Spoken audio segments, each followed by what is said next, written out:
হ্যাঁ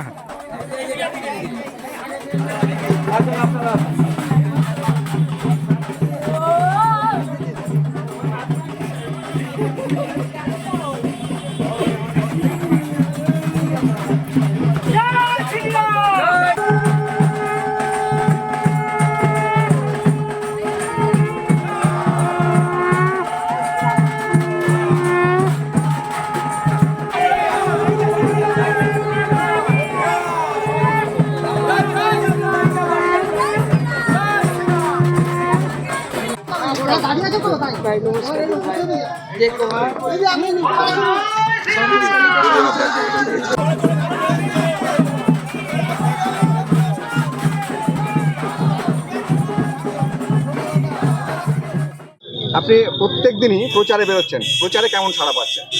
দেখুন, প্রচারে প্রচণ্ড পরিমাণে সাধারণ মানুষ তো ওনার ঘরের মেয়ে ঘরের বোনকেই চান, আজকে রেখা পাত্রকেই চান। কেননা আজকের যে মানুষের ওপরে যে অত্যাচারে মানুষ যে অত্যাচারিত হয়ে যে দেয়ালে পিঠ থেকে গেছিলেন, ওর নিজের জায়গাটা ওনারা বুঝতে পেরেছেন। ওনারা ঘরের মেয়েকেই চান, ঘরের বোনকেই চান। ওনারা আমার পাশে আছেন। আর যদি বলেন যে আজকের এই লোকসভা ভোটে কেমন বুঝছেন, আমরা ফুল লিড পাবো, এখন 100% লিড পাবো আমরা। দিদি, আপনি কাল সন্দেশখালীতে গিয়েছিলেন, সেখানে একটা অপ্রীতিকর ঘটনা ঘটেছে। দেখলাম যে আপনারই কিছু প্রতিবাদী মহিলা বা আপনাদের বিজেপি কর্মী সমর্থক তারা তৃণমূলের একজনকে তাড়িয়ে নিয়ে মারল, বিষয়টা কেমন ভাবে দেখেন? দেখুন, এটা কখনোই না। ওনারা ওখানে বসে মদ খেয়ে আড্ডা মারছিলেন, আর সেখান থেকে আমাদের গ্রামের মা বোনেরা আসছিলেন, ওনাদের দিকে টিটকালি মারছিলেন। মারতে ওনারা বেরিয়েছে ওখান থেকে। যে ছেলেটাকে ধরে মারছিলেন উনি ওই দিলীপ মল্লিক বলাতেই ওই ছেলেটা এসে মা বোনের গায়ে হাত দেন, নোংরাভাবে ছোঁয়ার চেষ্টা করে এবং ছুঁয়েছেন। তারপরে আমার মা বোনেরা ওনাদের উপরে হামলে পড়েন। একজন পরপুরুষ যদি একটা মেয়ে বাইরে আরেকটা মেয়ের মহিলার গায়ে হাত দেন, সেটা নিশ্চয়ই স্বাভাবিক ব্যাপার নয়। এটা আমি আপনাকে বলছি, আপনার ঘরের মাকে যদি কেউ অন্য বাইরের কোনো পুরুষ এসে ছোঁয়, আপনার কেমন লাগবে? তো এখানে মায়েরা যেটা করেছে সেটা সঠিক করেছে।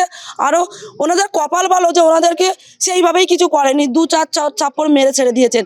আর সেটা নিয়ে দিলীপ মল্লিক কালকে রাত্রে সেই ছেলেটিকে নিয়ে এসে প্রত্যেকের নামে, মহিলারা মেরেছে তাদের বেটা ছেলেদের নামে কেস দিয়েছেন, দিয়ে বাড়ি ভাঙচুর করেছেন, সোনা দানা টাকা পয়সা লুট করেছেন এবং তাদের শাড়ি ধরে টেনেছেন, তাদের গায়েও হাত তুলেছেন দিলীপ মল্লিকের সহযোগিতায় এই থানার পুলিশেরা।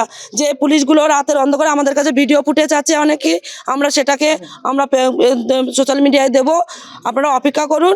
আর মা বোনেরা আজকেরই যাবে ওদের নামে এফআইআর করতে সন্দেশখালী থানায়। আর সন্দেশখালী থানা যদি না নেয়, আমরা ডাইরেক্ট এটা আমরা হাইকোর্ট করব।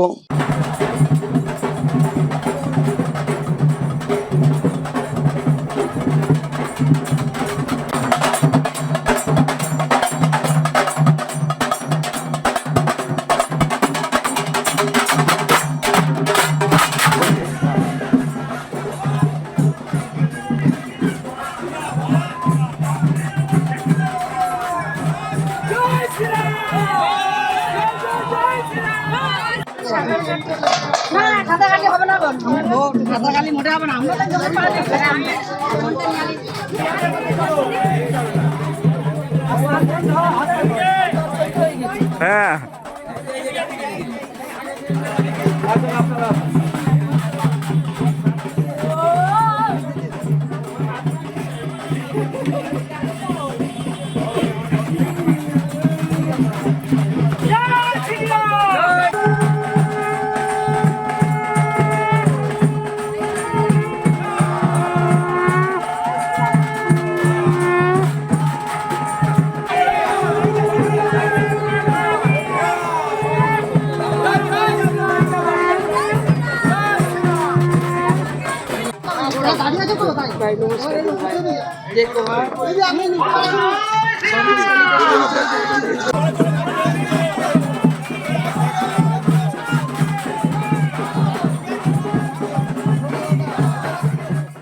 আপনি প্রত্যেক দিনই প্রচারে বেরোচ্ছেন, প্রচারে কেমন সাড়া পাচ্ছেন?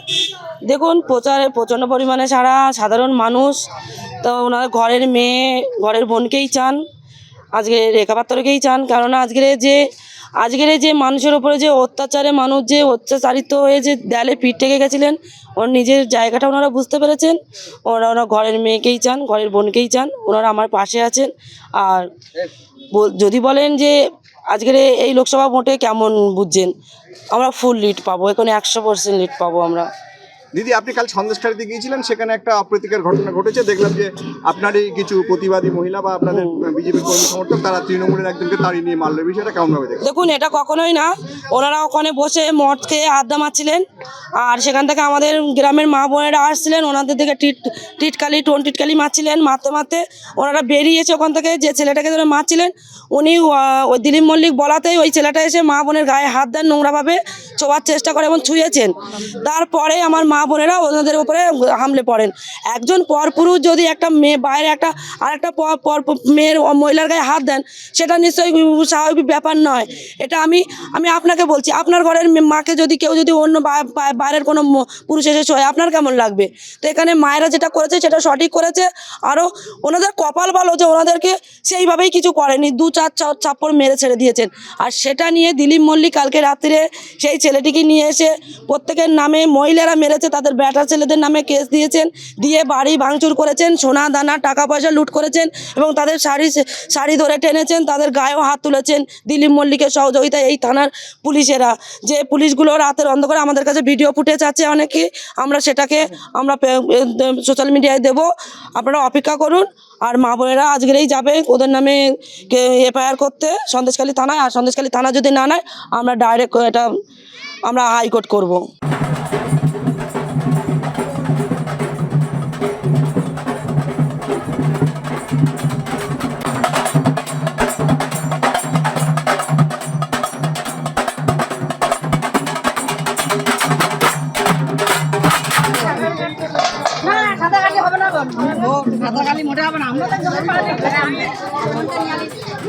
আরে আপনারা কি